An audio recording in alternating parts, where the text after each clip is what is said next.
Well, man, I got me a little bit of a situation I'm trying to figure out.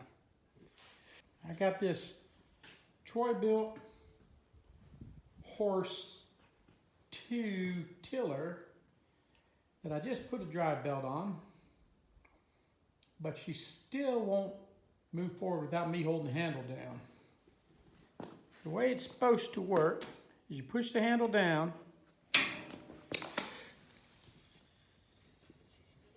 and that little wheel is supposed to drop off the bottom of this white piece and get to be between 1/4 inch and 5/16 from this backing plate. I'm not getting anywhere near that. It's not even dropping down. So, I'm supposed to be able to loosen up that bolt back there and slide this to where I need for it to be.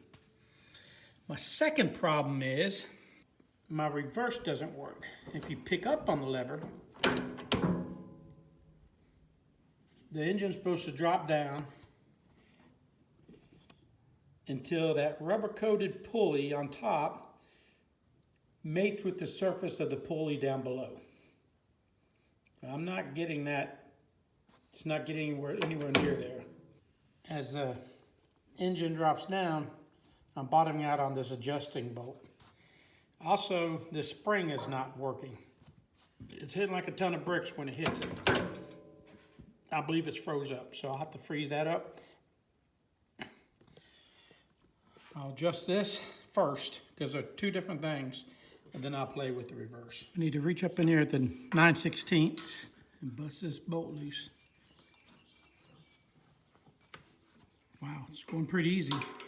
Shocking. I'm using a screwdriver to pry it up. That'd be neutral. That detent there should be neutral. So when I push it down to engage and drop down like that, this wheel right here should be 1/4 to 5/16 from touching this plate right here. It's closer than the 1/4 inch Allen wrench. So I need to force my little plastic piece down. Oh shit. No, not gonna work. Let me snug my bolt up, and then I will check my measurement. The 1/4 inch Allen wrench slides in there. No. Got that rest in there. I think I'm in the neighborhood actually. There's gonna be a lot of play in there. Let me disengage or re-engage it. That should be the neutral bump there. This should lock it in.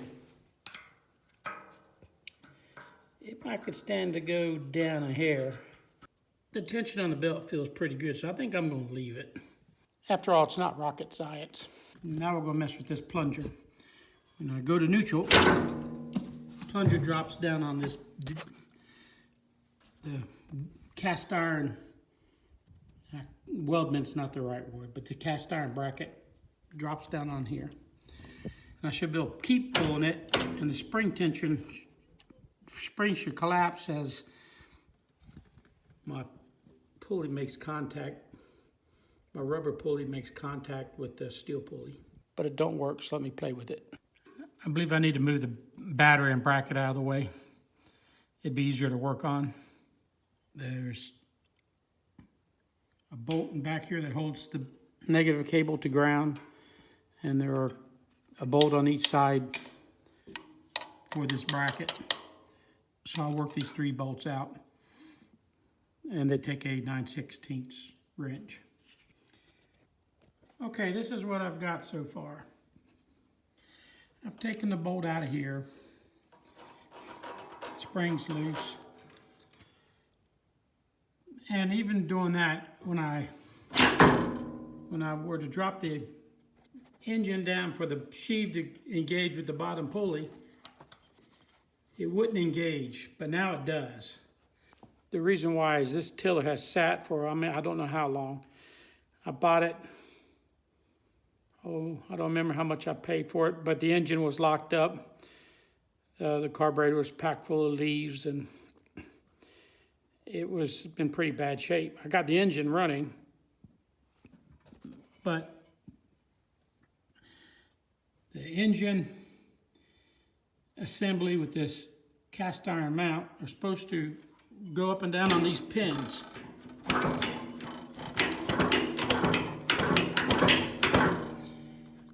And the bottom of these pins were rusted bad enough that when I dropped it down, it would stop maybe 1/8 inch, 1/4 inch before this rubberized reverse pulley would contact its mating surface. So actually what I did is I took the back out bolts that go in these holes right here, took them out, and I've actually been driving on these pins down and then up, and I've been spraying everything with PB Blaster. In order to test if I'm making contact, I've been reaching down and turning on this bottom pulley, and now the bottom pulley won't turn because this rubberized top pulley's up against it. I'm pretty comfortable with that. I need to put my bolt back in here, and I need to adjust it. Now I'll admit that I'm a little bit confused here. I was pretty certain that this will drop down. At neutral, it should be just almost touching the bolt.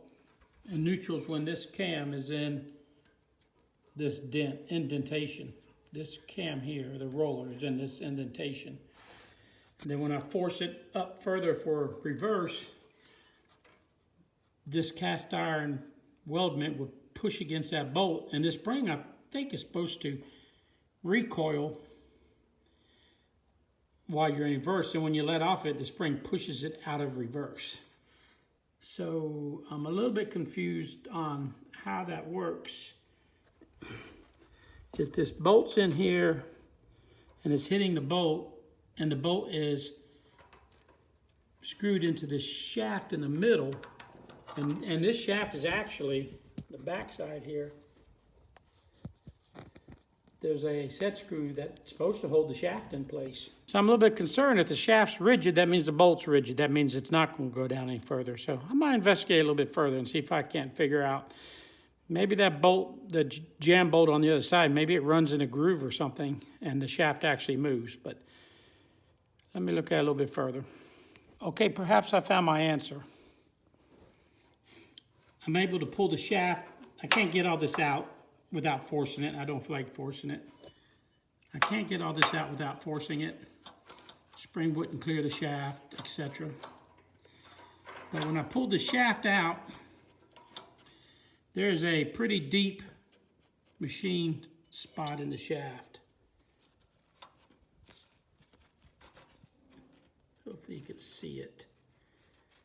And that bolt, obviously the shaft goes up and down a little bit within the bolt. At least that's why it's going back together. That would make more sense. And when the spring will kind of hold everything up, and then it'll have a little bit of give to drop down. Okay, I made a lot of progress. I have determined that this shaft was not properly installed to begin with. It's installed and the lock, it's installed and the lock bolts in. I ran it in. I actually played with it for quite a bit because at first it barely moved. So then I just had to keep working with it. It's because this pin was never, I don't know for how long, hasn't been where it belongs. But now you see the shaft moves up and down. And it actually dropped down far enough that the spring popped right off. So I think we're in good shape. So once this spring's back in place and it's properly adjusted at neutral, it'll be right about here on the bolt head will be. And then when I go to reverse, it'll compress the bolt and the spring. And then when I let off the lever, it'll automatically pull my pulleys apart. So So you got to hold this thing in reverse. It won't just stay in reverse, and that's the way it's meant to be. All right, there's a trick to putting this assembly together. I had to take the jam bolt out of there so the shaft will float as high as it can. I went ahead and started my bolt, and I ran it in far enough that I could access my snap ring groove right here. And I need to put my snap ring in. With my snap ring in, and then I'll pry on it and hopefully get it to go down deep enough to where I can put my jam bolt back in its hole down here within that machine part so it'll float. Now when I go into reverse, the spring compresses. Just a little bit, but it compresses. Very good. I think we got her fixed. I'm gonna go ahead and button her up, test it out. All right, we're gonna test her out.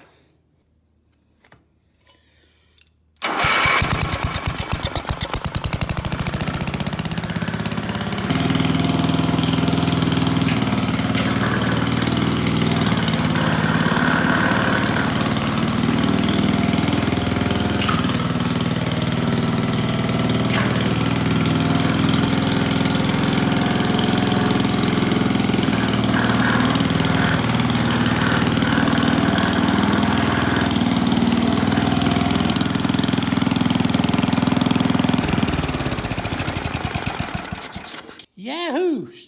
Forward and reverse worked great. Absolutely great. Maybe today I'll take her on down to the garden so we can use her. I've already got another Troy Bilt Horse. It's a Horse 3. It looks worse than this one, but it's in pretty good shape actually. Well, thank you for watching my video. If you like what you saw, please feel free to share it and subscribe to my channel. And remember, if you love life and learning new things, go aimless.com.